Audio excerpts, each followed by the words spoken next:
Chembarathipoo cook ചെയ്യാനും പറ്റും. അത് നിങ്ങൾക്കറിയാമോ? ഞാനിന്നിവിടെ ഉണ്ടാക്കാൻ പോകുന്നത് ചെമ്പരത്തിപ്പൂ കൊണ്ടൊരു മെഴുക്ക് പുരട്ടിയാണ്. അതിനായിട്ട് നമുക്ക് കുറച്ച് ചെമ്പരത്തിപ്പൂ പറിച്ചുകൊണ്ട് വരാം.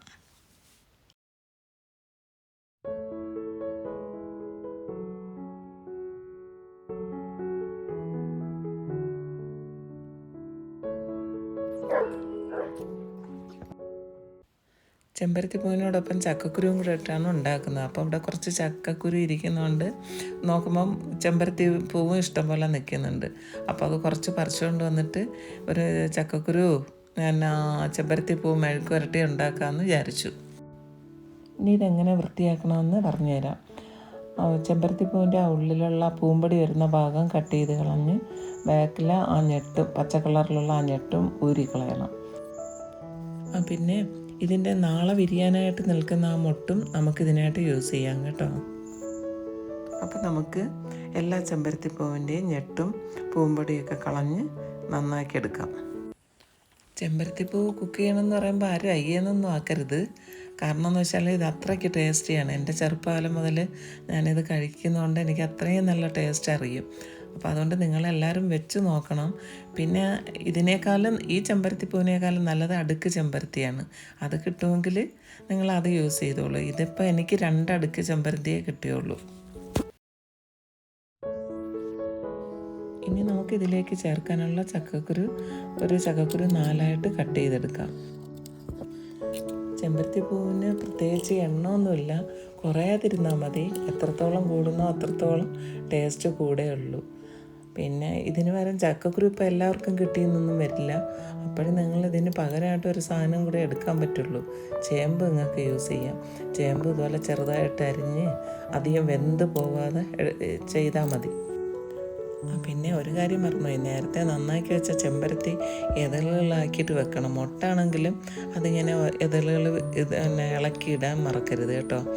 കാരണം ഇതിങ്ങനെ ഒരുപാട് ഇങ്ങനെ ഒട്ടിയിരുന്നാൽ നല്ലതല്ല. അപ്പോൾ അതുകൊണ്ട് എല്ലാ ചെമ്പരത്തിയും ഇതളുകളായിട്ട് ഇങ്ങനെ മാറ്റിയിടുക. അത് പിന്നെ വലിയ പാടൊന്നുമുള്ള കാര്യമല്ലല്ലോ. അപ്പം നിങ്ങൾ അതുപോലെ ചെയ്താൽ മതി.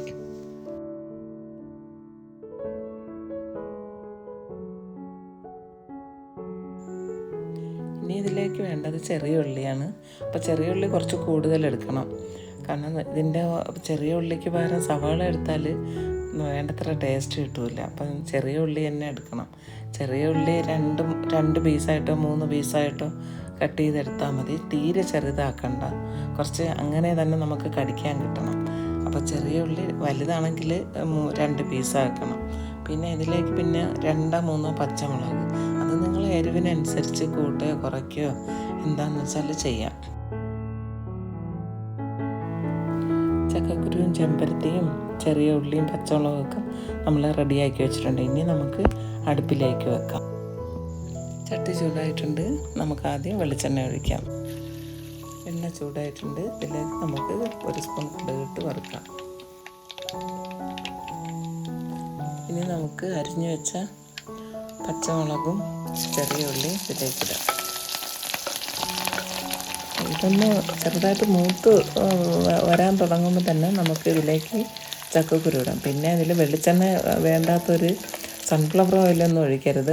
1 സ്പൂണ് നെയ്യ് ഇട്ടാൽ നന്നായിരിക്കും.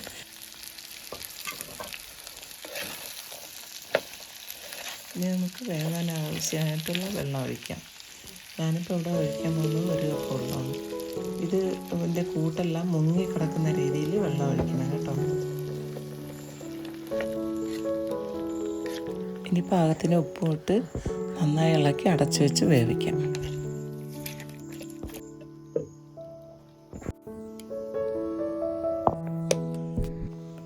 ഏകദേശം വെള്ളം വറ്റാനായിട്ടുണ്ട്.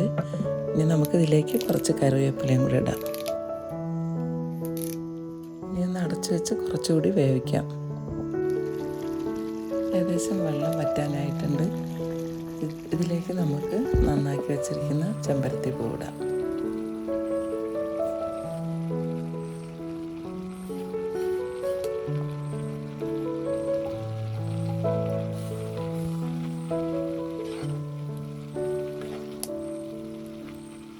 ചെമ്പരത്തിപ്പൂവൊക്കെ ഇതിലിട്ടു. ഇനി നന്നായിട്ട് ഇളക്കി യോജിപ്പിക്കാം.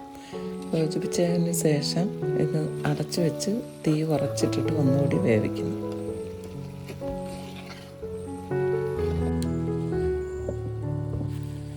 ഇതിപ്പോൾ റെഡി ആയിട്ടുണ്ട്. നമുക്കിനി സെർവിങ് പ്ലേറ്റിലേക്ക് മാറ്റാം. ചെമ്പരത്തിപ്പൂ മെഴുക്ക് വരട്ടി നിങ്ങളെല്ലാവരും ട്രൈ ചെയ്ത് നോക്കണം. കാരണം നിങ്ങൾ വിചാരിക്കും, ചെയ്യാത്തവരിത് വിചാരിക്കും ശരിക്കിത് വഴുവഴുപ്പുള്ള ഒരു സാധനമാണെന്ന്. ഒരിക്കലും അല്ല. നല്ല രീതിയിൽ നമ്മൾ വെണ്ടയ്ക്ക മെഴുക്ക് വരട്ടുന്ന പോലെയല്ല, അതിനേക്കാളും നല്ല ടേസ്റ്റി ആയിട്ട് ഇത് ചെയ്തെടുക്കാൻ പറ്റും. ചോറിൻ്റെ കൂടെ കഴിക്കാൻ ഇത് ഏറ്റവും ടേസ്റ്റിയാണ്. നിങ്ങളെല്ലാവരും ഒന്ന് ട്രൈ ചെയ്ത് നോക്കിയിട്ട് ഫീഡ്ബാക്ക് അറിയിക്കണം. അപ്പോൾ വീഡിയോ ഇഷ്ടമായാൽ നിങ്ങൾ ലൈക്ക് ചെയ്യണം, ഷെയർ ചെയ്യണം, സബ്സ്ക്രൈബ് ചെയ്യണം. പിന്നെ നിങ്ങളിത് ട്രൈ ചെയ്ത് നോക്കിയിട്ട് കമൻസിൽ നിങ്ങൾ ഇത് അറിയിക്കണം കേട്ടോ.